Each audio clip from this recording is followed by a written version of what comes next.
عمر سعد نے ایک دن کربلا میں قیام کر کے اپنے جو لوگ مارے گئے تھے ان کو دفن کر دیا، اور حضرت امام حسین رضی اللہ تعالیٰ عنہ اور ان کے رفقا اور اعزا کی لاشیں 3 دن تک ویسے ہی میدان کربلا میں دھوپ میں پڑی رہیں۔ تیسرے دن فرات کے کنارے حاضر ہے ایک گاؤں، وہاں کے لوگوں نے جمع ہو کر امام حسین رضی اللہ تعالیٰ عنہ کا تن بے سر ایک قبر میں دفن کیا، اور تمام شہیدان کربلا کو بھی دفن کیا۔ جس دن امام رضی اللہ تعالیٰ عنہ شہید ہوئے، اس دن کی مصیبت روز قیامت سے کچھ کم نہ تھی، بلکہ بعض نشانیاں اکثر لوگوں کو ظاہر ہوئی ہیں کہ شاید قیامت آج ہی قائم ہو گئی ہے۔ جس وقت حضرت امام حسین رضی اللہ تعالیٰ عنہ شہید ہوئے تو دنیا اندھیرا ہو گئی تھی کہ کسی کو اپنا ہاتھ آنکھ سے نظر نہیں آتا تھا، اور آفتاب ایسا سیاہ ہو گیا تھا کہ دن کو تارے نظر آنے لگے تھے۔ اور یہ حال آفتاب کا کیوں کرنا ہو کہ جب ایسا آفتاب ولایت شہید ہو جائے تو کسی کو کیوں کر قرار و آرام آئے۔ چندو پرند جڑی بوٹی کا دل اس روز خون ہو گیا، یعنی روئے زمین سے جہاں کا پتھر اٹھاتے تھے تو اس جگہ سے خون کے فوارے جاری ہو جاتے تھے۔ جو بیت المقدس کا پتھر اس روز اٹھایا اس میں خون تازہ ہی نکلا پایا، اور آسمان کا رنگ سرخ ہو گیا تھا، اور اس روز سے 7 روز تک برابر خون برسا کہ یہاں تک کہ لوگوں کے برتن اس خون سے بھر گئے تھے، اور اس کا اثر ایک مدت تک زمین پر باقی رہا، اور جس کپڑے پر وہ خون پڑا کپڑا ٹکڑے ٹکڑے ہو گیا، مگر خون اس سے زائل نہ ہوا، اور 6 مہینے تک آسمان کے کناروں پر وہ سرخی باقی رہی۔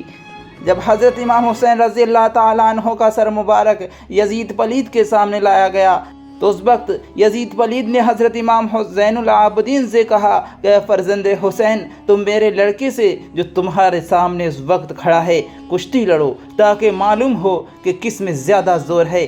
حضرت امام زین العابدین نے فرمایا کہ یہ یزید، کشتی لڑنا ہمارا کام نہیں ہے، اگر تجھے شجاعت ہاشمی کا زور دیکھنا ہے تو ایک تلوار اپنے لڑکے کے ہاتھ میں دے اور ایک میرے ہاتھ میں دے تاکہ تجھ کو زور ہاشمی دکھا دوں۔ یزید اس بات پر راضی نہ ہوا، اتنے میں نوبت بجنے لگی۔ یزید کے لڑکے نے کہا کہ اے فرزند حسین، یہ نوبت میرے باپ کے نام کی ہے اور تمہارے باپ کے نام کی نوبت کہاں ہے؟ حضرت امام زین العابدین نے سر جھکا لیا اور خاموش ہو گئے۔ تھوڑی دیر نہ گزری تھی کہ مؤذن نے اذان دی، اللہ اکبر اللہ اکبر۔ اس وقت امام زین العابدین نے فرمایا اے پسر یزید، یہ نوبت میرے باپ کے نام کی ہے کہ یہ تا قیامت اسی طرح بجتی رہے گی، اور تیرے باپ کی نوبت چند روزہ ہے۔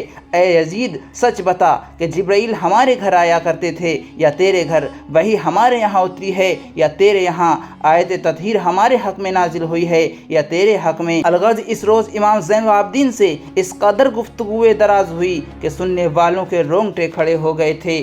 جب یزید پلید اپنے دل کا حوصلہ پورا کر چکا اور ذریعات رسول مقبول صلی اللہ علیہ وسلم اور اولاد بطول کو طرح طرح کے صدمات پہنچا چکا، بعد اس کے اسباب سفر مہیا کیا اور سب کو مدینہ طیبہ کی طرف روانہ کرنے کا حکم دیا، اور کچھ زاد راہ وغیرہ بھی درست کر کے نعمان بن بشیر کو مع چند سواروں کے محافظت کے واسطے منتظر کیا۔ چنانچہ حضرت زین العابدین نے حضرت امام حسین رضی اللہ تعالیٰ عنہ کا سر مبارک لیا اور شہیدوں کے سروں کو بھی یزید سے لے کر مدینہ منورہ کے لیے روانہ ہوئے۔ غور کرنے کا مقام ہے کس طرح مدینے سے تشریف لائے تھے اور اب کس طرح ادھر جاتے ہیں۔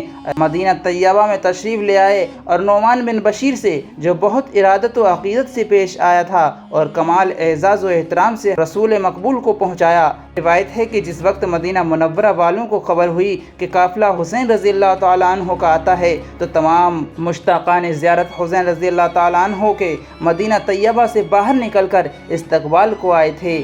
جس وقت کے نظر ان کی امام زین العابدین پر پڑی اور ان کا رونا دیکھا، سب کے سب بے اختیار رونے لگے۔ پھر جس وقت امام حسین رضی اللہ تعالیٰ عنہ کا سر دیکھا، اس وقت تو گویا مدینہ میں قیامت برپا ہو گئی۔ خصوصاً ام سلمہ کا قافلے میں تشریف لانا اور حضرت امام حسین رضی اللہ تعالیٰ عنہ کے سر کو ملاحظہ فرمانا اور ایک ایک کو آغوش میں لے کر رونا اور روتے روتے بے ہوش ہونا، کس زبان سے بیان کروں۔